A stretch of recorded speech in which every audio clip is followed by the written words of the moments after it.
You ready? No? Love you. And to think that I saw it on Mulberry Street. Well, when I leave home to walk to school, Dad always says to me, Marco, keep your eyelids up. Well, see what you can see. But when I tell him where I've been and what I think I've seen, he looks at me sternly and says, your eyesight's much too keen. Stop telling such outlandish tales and stop turning minnows into whales. Now, what can I say when I get home today? All the way to school and all the way back, though, I've looked and I've looked and I've kept careful track. But all that I've noticed, except my own feet, was a horse and a wagon on Mulberry Street. Yeah, that's not a story. Not a very good one. Well, that's nothing to tell of. That won't do, of course. Just a broken down wagon that's drowned by a horse. That can't be my story. That's only a start. I'll say that a zebra was pulling that cart. A zebra? Yeah. And that's a story that nobody can beat when I say that I saw that on Mulberry Street. Right, kidders? Yeah. Whoa. Yes, the zebra is fine, but I think it's a shame. Such a marvelous beast with a cart that's so tame. The story wouldn't really be better to hear if, well, the driver I saw were a charioteer. Ooh, a gold and blue chariot. That's something to meet. Rumbling like thunder down Mulberry Street. All right, cat, watch out. I gotta turn the page. Well, I know. No, it won't do it all. A zebra's too small. Well, a reindeer is better. He's fast and he's fleet. And he'd look mighty smart on old Mulberry Street. Well, hold on a minute, though. There's something wrong.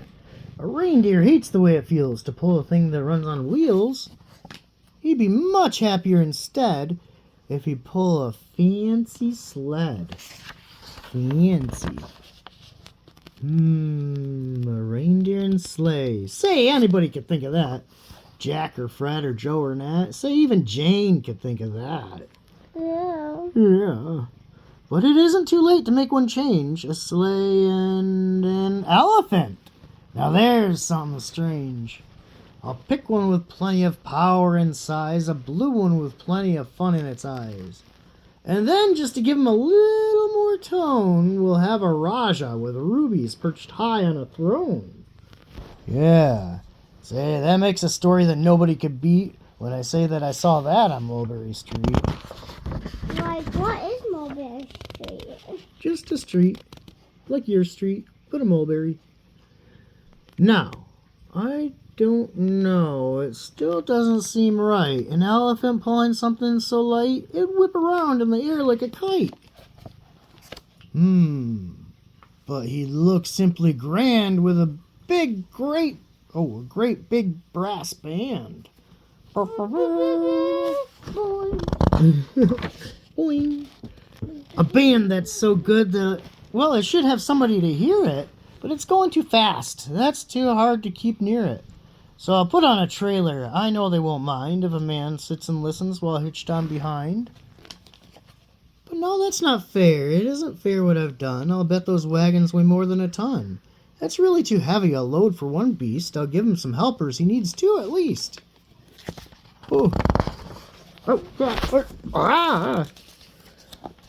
Now, what worries me is this. Mulberry, Mulberry runs into Bliss.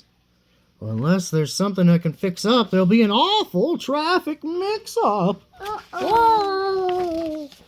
Well, it takes the police to do the trick, to guide them through where the traffic's thick. It takes the police to do the trick.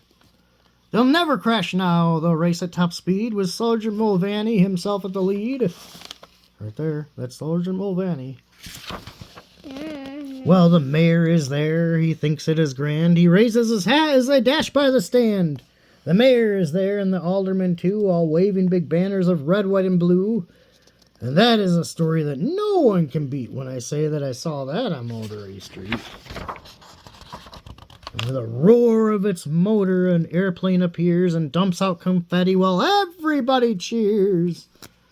And that makes a story that's really not bad. But it could still be better. Suppose that I add... A Chinese man who eats with sticks, a big magician doing tricks, a 10-foot beard and needs a comb. Oh, no time for more, I'm almost home!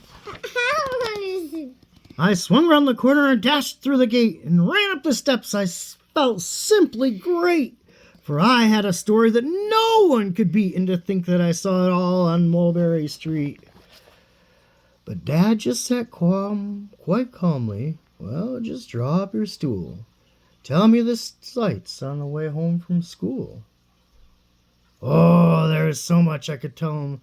I just couldn't begin.